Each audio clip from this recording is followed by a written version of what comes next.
So I've omitted about a third of this book, and if you've listened this long, I think you deserve to know why. There's a housing unit in Deer Creek, Illinois, that's just a finished basement.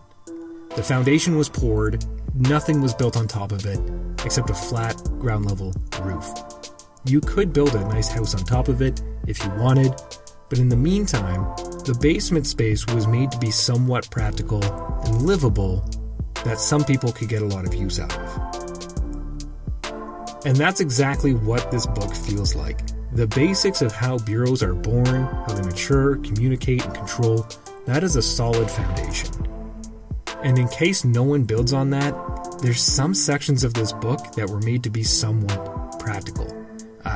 Downs has 2 chapters on stereotyping bureaucrats based on their motivations, one each on how bureaus initiate change or develop organizational ideologies, on recruiting and retention, on the effect of ignorance on the government budgeting process.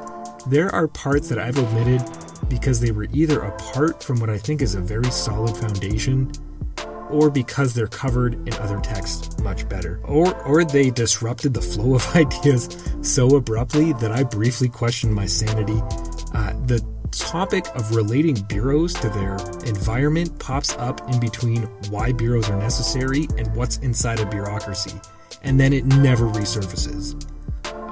So I think there's one good note in that chapter, which I'll just leave in the description, but there's no reason that should have been an entire chapter or where it was. Often these sections that I've left out, they're just too specific, and Tony D has a real knack for being very wrong when it comes to specific examples. Anyway, this book is a solid 4 to 10, totally mid. I don't think it warrants any further discussion, but if you disagree, feel free to leave a comment. So, yeah.